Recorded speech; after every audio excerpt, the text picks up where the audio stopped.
Miss Jenna Fox.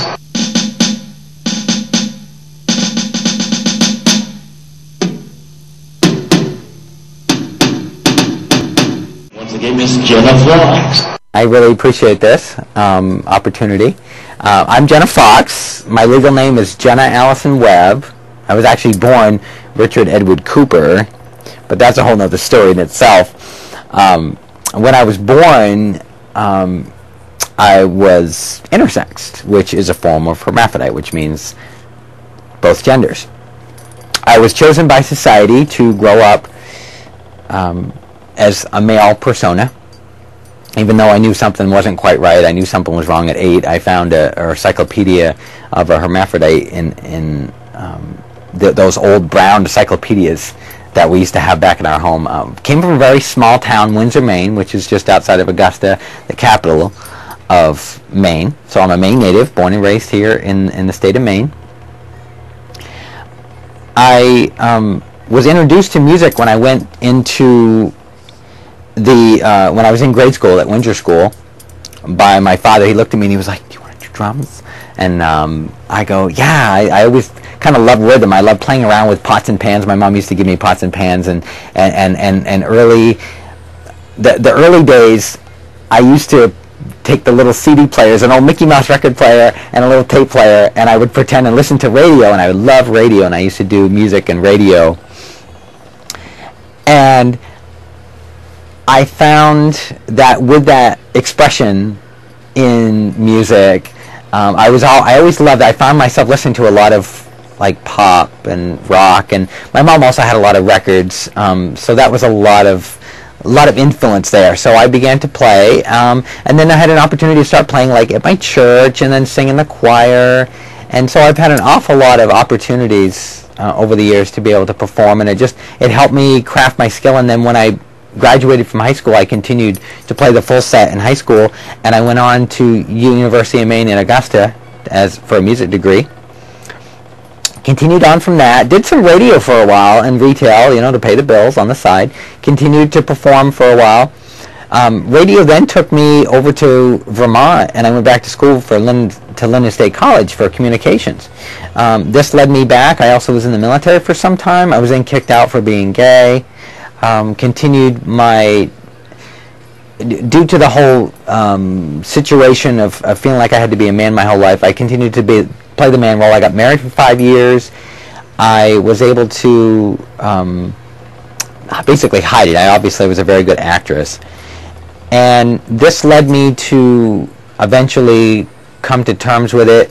I found a small group, Maine Transnet. I spoke with them. I also spoke with a female name from many, many years ago. This led me into another path, allowing me to slowly, and doing research since 1997, eventually finally having the strength to finally come out. I tried to come out in 2000. It wasn't quite time yet. I tried again more recently over the last couple of years, around 2007. And then I've come out ever since, and that really gave me the expression to allow myself to look back in and look at my music. I think mostly is what I was just starting to briefly talk about was the records, vinyl. Not when we have MP3s now. Back in the day when we still had old record players. And my mom was a huge Elvis fan. I was really influenced a lot from the early days of Elvis. She had a lot of Dixie Chicks. I loved the Dixie Chicks. They were a African-American group back in the early days, and I would love their album. I would listen to it back to front over and over and over again. I had other influences from Jim Reeves and Brenda Lee, and then just a lot of the other musical artists, ABBA, including other rock greats that I enjoyed over the years, Van Halen, Aerosmith. Later on came Def Leppard, and many other influences came from Pat Benatar. Some of the women's of rock that came into play a little bit later were a lot of influences that continued my creativity. Briefly, like I was starting to mention earlier, I was introduced to it. Of course, it was around my home. Every weekend, we would do a cleaning, and my mom would open up the whole house, and she would just crank up her country music. So I also had a lot of influences from Dolly Parton, a lot of country influence as well, and folk, and growing up and singing in the churches as well. But this sort of migrated. Oh yes, okay. So, and with that influence of my father encouraging me to play drums at such a young age, it really took off from there, because I started doing local events, and I really loved it. Like, when I started, as I became a teenager, and shortly before starting to work, play and perform at some local venues, I really seemed to really love it, and it was such a passion for it. And as I slowly learned about, like, the drugs and alcohol and substance abuses, I felt like this was my drug, because I always had such a high when I performed. I knew from such a very young age. I look at my mom and I say, Mommy, I'll be a performer someday. And I'm excited, because that continued on for many years, and I really enjoyed my music, and the music influence just basically morphed from there. GLBTA magazine, yes. That has been talked about for some time. I have wanted to have the opportunity, because many years ago, when I was in my male persona, I used to do some male modeling, and I had the opportunity to actually choreograph a wonderful bridal show that was up in Augusta at one year. And it was a wonderful opportunity, and I always thought fashion was a lot of fun and enjoyable. And it gave me the opportunity to do some modeling. I always loved modeling too. That was another passion of mine that I really enjoyed. And so I continued to do modeling on the side, and I really loved it, and people really enjoyed it. But I was also getting tired of how media was portraying the way, they expected models to be like a size 0, and to look in a particular way, and to look at the classic Barbies back in the day, and I mean, we still see that even today. And so I wanted to break that norm, and there was this discussion for the longest time with me and some other collaborators that I'd spoken with about working on some sort of, like, why can't we start a magazine that not only shows beauty and who we are as human beings, but also as, trans, intersex, just that we're all human beings too. We're just another ethnic group. So I wanted to continue this, and this has really taken off from here. I've become the cover girl on the magazine. I can't write as well. I can write music, but I can't write a lot of good articles. It takes me a long time to really edit them, so I kind of leave that to them, and I do the part that I love doing the most, which is modeling and giving back to my community to show self-expression and sharing that with my local fans. I think most of it, just to kind of add off of my last question, is really it's the biggest thing is, yes, I love modeling. It's so much fun. But really the biggest influence for me is knowing that if someone can see that and go, if I know that it's going to make somebody think twice, if it's going to maybe even help even just one person in a lifetime to realize we have to change something out here so that we're not seeing in a certain way. That's really the biggest things that I like to see when I hear people come back to me, and I get wonderful positive encouragement from what we're doing. And I think that's really the biggest thing.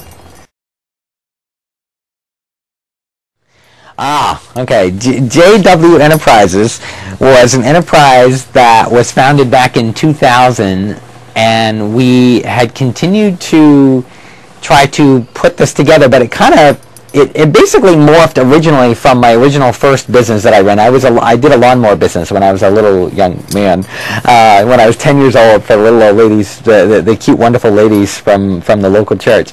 And I sold that business, and then I began to work in other businesses on the side, and then opening up like retail shops, video stores, salons. And this eventually brought me into knowing that I wanted to run more of an enterprise and like doing all these outlets. So that's where JW Enterprises originally came from. So JW Enterprises became like this large hat on top, and then it morphed down into all these technicals of all these little businesses I had. So like the magazine and the performances of artists and the radio station and all these other factors that we have that we're sort of getting involved with. So I'm very excited about that, and that's really a little bit about my business that I really enjoy. Okay, Jenna's out of works. is the way we came up with that name was Jenna's inner works was how I function inside and how a person functions inside. We thought up the outer works of how we want to help work the outside and help someone feel beautiful and help them feel like $1,000,000. And if I know that I can give that back, we do a lot of things. We give back to try to help with the community. We come and try to offer our assistance to offer local charity events, to offer hair, to go to Lux of Love, for many other wonderful events, just to help people feel beautiful. We, of course, have the services to come there, the salon products. It's a very enjoyable environment to come and just enjoy yourself. It's a nice spa salon setting. It's very enjoyable. I just love going there, too, just to get cleaned up myself and looking wonderful. Okay, WOTR. That originally was, I used to be a DJ back in the early 90s, and I was a house DJ. I DJ'd for weddings, bar mitzvahs, I can't even say it, and just all kinds of other fun parties and dances and school functions as well as performing. And that was called On the Record. Well, I had an earlier one too called Electric Station, and that was an interesting name, and so I sold that.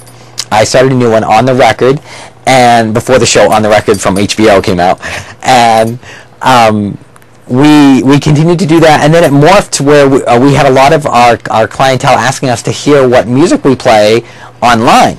So we eventually got a website that allowed us to just play a circulation of some of the music samples of what we play. And we had our list up there. And then we had more people like, we would love to see you do radio station. I went and did research for an LP-FM, a low-powered FM radio station. I've worked at many radio stations over the years. I've been wanting to sort of start my own. Didn't have the financing. So we continued to look at alternatives like internet radio. And that's really come such a change and such a great progression over the last decade. So we really wanted to take it in that direction, and this continued and more from there. And I really wanted to give back to my community to allow other folks within the community just to get involved in the station and offer local artists an opportunity to get some exposure and just another great place to come and enjoy oneself with music in every aspect, because music is a form for me, not only my drug, but I feel like I need to have music in every aspect. Heck, I have music in every room of my home, my shower, my bathroom, my kitchen, my living room, my bedroom. Music is just such a huge influence on me, so all these things come from this amazing music influence. I would just like to say, thank you to my peeps, my fans. Thank you. We love you. I can't thank you enough, because if it wasn't for all you wonderful, wonderful peeps with all your wonderful support, it's so wonderful that the community has really embraced me and my mission and what we're excited to do and what we're standing for. We're very excited about that. We hope we have plenty more years to come. I just hope that you folks enjoy what I love doing, and I know I love doing what I enjoy and enjoy what I do, and I hope that you folks enjoy it as well. Thank you so much. We love you. Thank you very much for your interview and your time, Ms. Fox. Thank you very much for having me. I really appreciate it. Well, that brought me back to the 80s. That just gives you a little bit of an idea of kind of where we're at. And of course, through my horrible cognitive memory, I still have to use cue cards. It just either tells me that I'm getting really old, or maybe I'm just taking too many estrogen pills.